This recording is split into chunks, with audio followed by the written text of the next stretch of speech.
I first came here because a guy I worked with had a flat here, and his family were, been here forever. And I dropped you off back home and I had a look. And I was actually desperately looking for a flat because I was divorcing. And so I had to get somewhere else to live. And I've been looking at these kind of grotty Victorian conversions in places like Chiswick. And I went up with this guy and I looked around me because I have a stunning view. I live on the river. What can I say? It's just amazing. And I said to the guy, I said, so, you know, I talked to him about it over the next couple of days. And I went and tried to find an estate agent on the King's Road who would have a flat on the World's End estate that I could look at.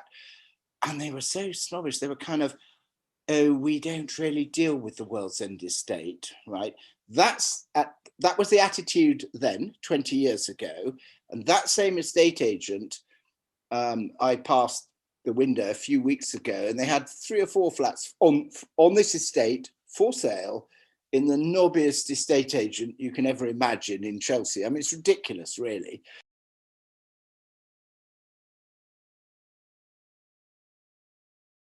Over that 20 years or whatever, there have been more recently arrived people from actually Middle Eastern countries. So like Iraq, Syria, Iran, we've got Kurds. And these people are people from Bosnia and Sarajevo and so on. They're nearly all people who are fleeing, whatever, back home. We wouldn't want to be there. The kids are not hanging out being rude boys. They are studying and they are hard at work.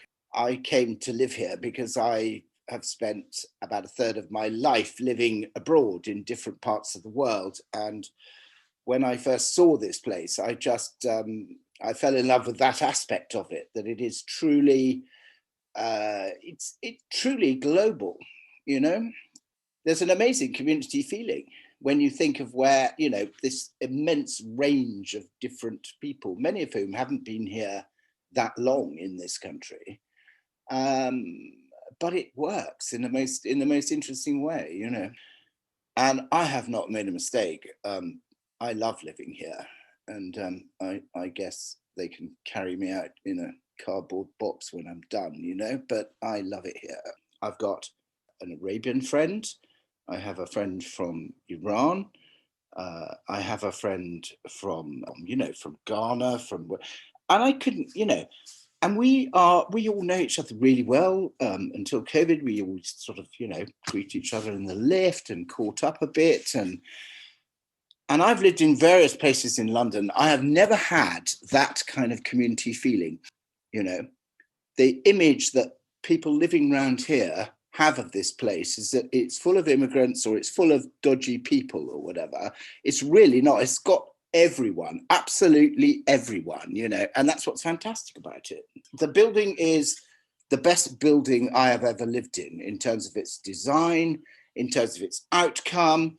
I am never cold. There's never any damp. I open lots of doors and windows. So I have lots of fresh air running through the place. I've never lived in such a well-designed place in anywhere, actually. We get hundreds of architectural students through here looking at this building because when Eric Lyons designed it, he absolutely knew what he was doing. He wanted to build a village that went up into the sky. And he got the village bit absolutely right. I think that's the design of the building has a lot to do with it. I mean, when the Eric Lyons' company tragically went bust, it went down something like 109 million. Doesn't sound like a lot of money now, but in 1970, that was a huge amount of money, He was a force of nature, really. But this broke his back. Because in those days, they didn't have the sell off the plan thing like they do today. So he just built a whole thing, all 780 flats, as you say, church, schools, theatre, playgrounds, community centre, supermarket, the lot. Built it all as one thing. And of course, ran out of money before it was completed. And the result is the council completed the interiors and they're crap. But everything that Eric Lyons designed and built for the building is superb. And I've not been in any apartment block in London, and I've been in hundreds. I've not been in any apartment block in London that works as well as this one. It's not for everybody, you know, it's really not for everybody because it is very, very diverse. It's not terribly English, although there are plenty of, you know, English. When I say English, you know, it's not culturally particular. It's culturally London. It's culturally global. That's the truth of it. And that's what you know, one of the main reasons why I love it so much. But not everybody would feel like that, I think. But you know, the knobs who live around here would be, you know, where do you begin, darling? You know, and I've met lots of lovely people. I've made, I think, really quite, you know, profound friendships. I mean, much more profound than you would expect to get off the street, if you know what I mean. One thing about coming somewhere like this is you do quite soon link up with people from your community who then are able to introduce you to other people. And that's how it kind of, it works, because there are lots of mini communities here, you know, and they all kind of sooner or later they hook up. Yeah. So I can remember back in the 70s, in the early 70s, we had interesting individual shops along this section of the King's Road. Shops like Sex. Yeah, Vivienne Westwood was there. Then next door, there were some people who were doing all kinds of stuff. They were getting the old pine furniture and stripping it down and painting it. So, you know, you could actually ask for the psychedelic look or the dainty country chintz look. It was just full of interesting, creative ventures. If you'd said to me, where was the heartland of the punk thing, yeah, in 1974-5 when it got going, the answer is right here. I love the fact the one institution that remains from that time is Mona Lisa's, the restaurant where you get a 3-course meal for $9.95 and it's good, proper food. You know, that place was open then and it's never closed its doors. There is a strange mismatch, and you know, when we talk about the other side of the, then people refer to it as the King's Track, you know, and the other side of the tracks.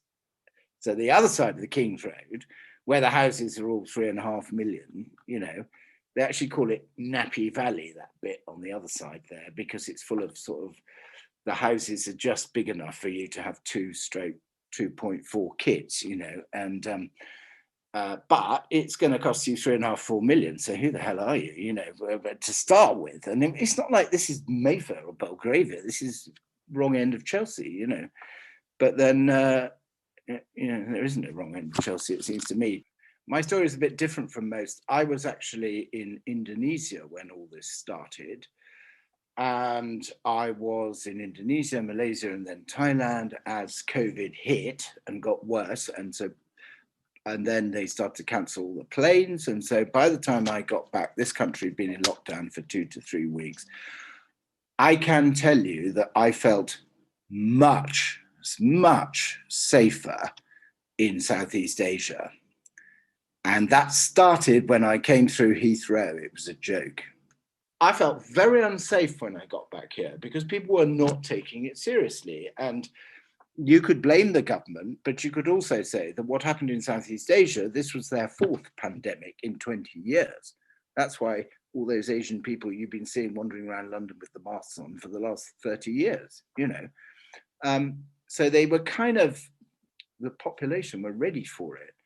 I just felt very unsafe. And then I started to feel very isolated because I had never appreciated before how much my friends and family mean to me, you know, really seeing them and actually having them physically here. So I have been surprised to find out how much I need other people. See, one of my things I do on the 1st and 3rd Thursday of each month, we have a book sale where local people come and give us books and we sell them and we support various charities. Our book sales attract quite varied local population, but when I say they're quite varied, they're mostly quite elderly, okay? And of course, that was cancelled. And what we hadn't realized was how much the people who came to it looked forward to it. It turned out that they were all marking up these first and third Thursdays on their calendars at home, and because they really enjoyed it. What we hadn't realized was how much those people needed what we were doing. And then we began to realize how much we needed it.